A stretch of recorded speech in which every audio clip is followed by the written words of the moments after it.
You get close to the patients, you get very attached, and it's very hard when you lose them, very hard. But you're also excited when they get a transplant.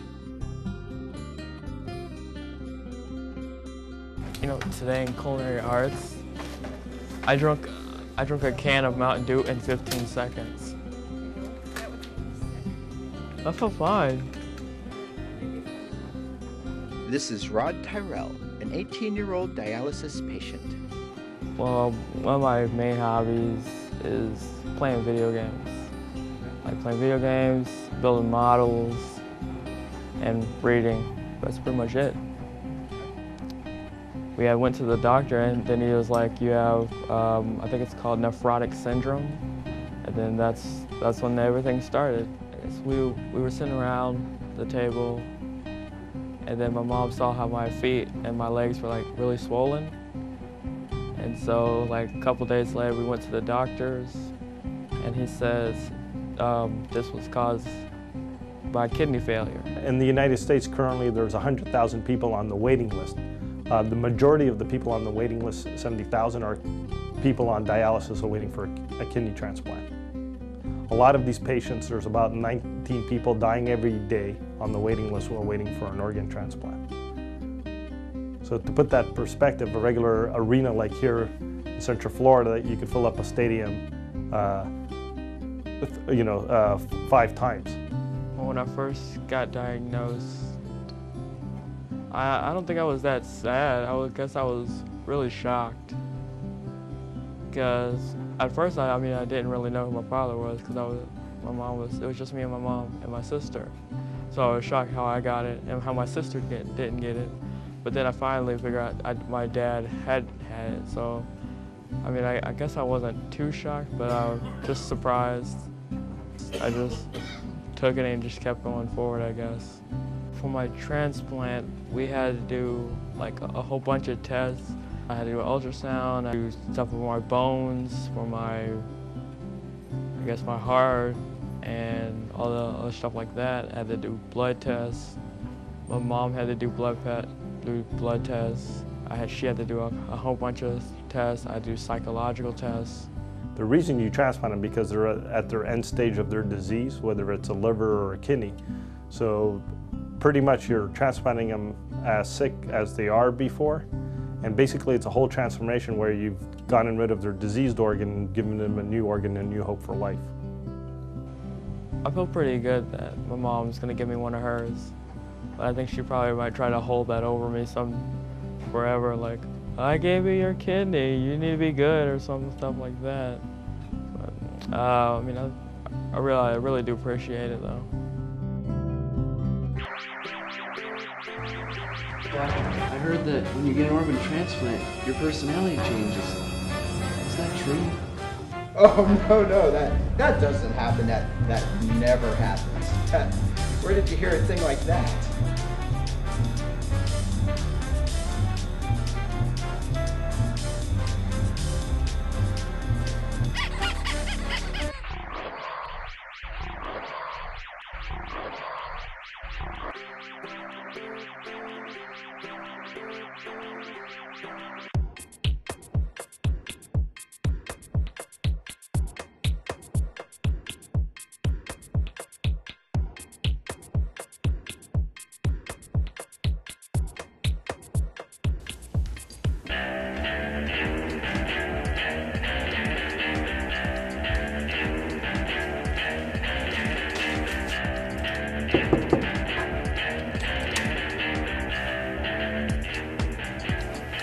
Shareholder? Nah, they don't have hearts. Lumberjack.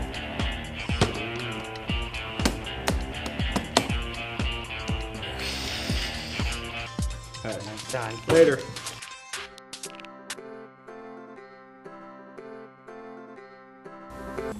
Excuse me, doctor. Yes. He's also an organ donor, and you know the procedure. Rules are rules.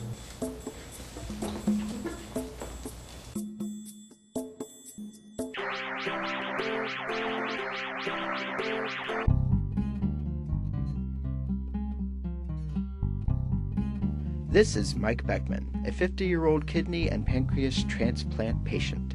was placed on dialysis probably about 2 years ago, and did a fairly new procedure as far as dialysis, home PD.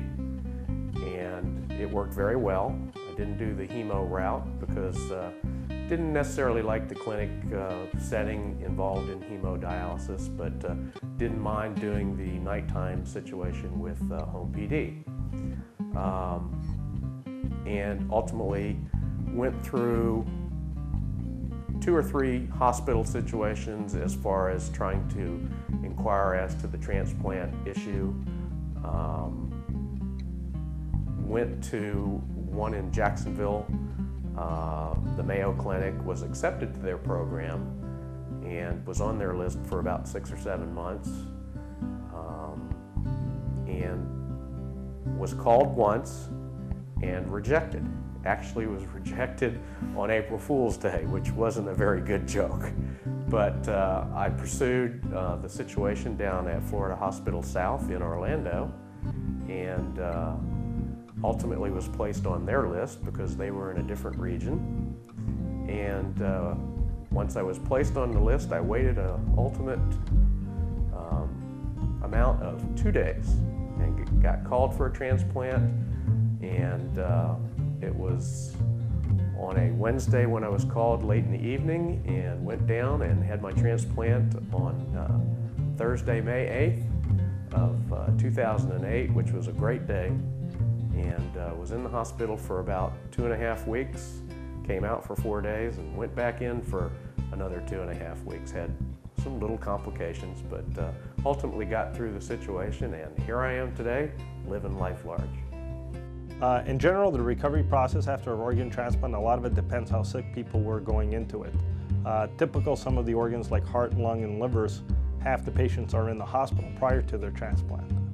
Kidney transplant recipients, because there is dialysis, you usually want to transplant them when they don't have any infections and aren't sick, are not in the hospital to increase their outcomes. So typically for a liver patient, it's usually about 3 to 5 months for them to recover, to return to a full lifestyle, while a kidney patient may be 2 to 3 months for them to return to a full active lifestyle. I was very active in the sports area.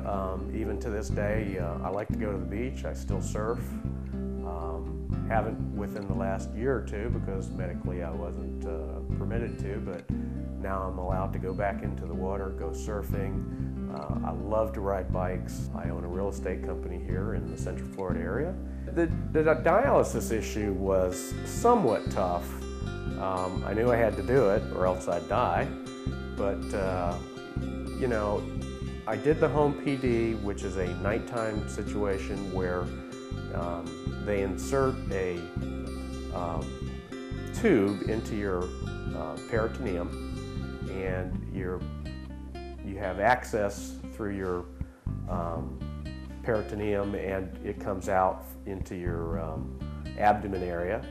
And from there you hook up to, depending on what your doctor prescribes, a set of bags that hold in essence, sugar solution. And you hook up. It's a sterile procedure that you do every day. My wife, who is a nurse, was my rock. Robin stayed with me. She explained things to me. She was a surgery nurse at one time, so she had a lot of background that really, in essence, helped me through this whole situation.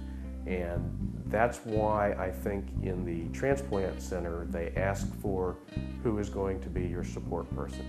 And that person needs to be the strongest person that you have. But my family is, I could give everything up in this world, but I could not give up my family. And that's very, very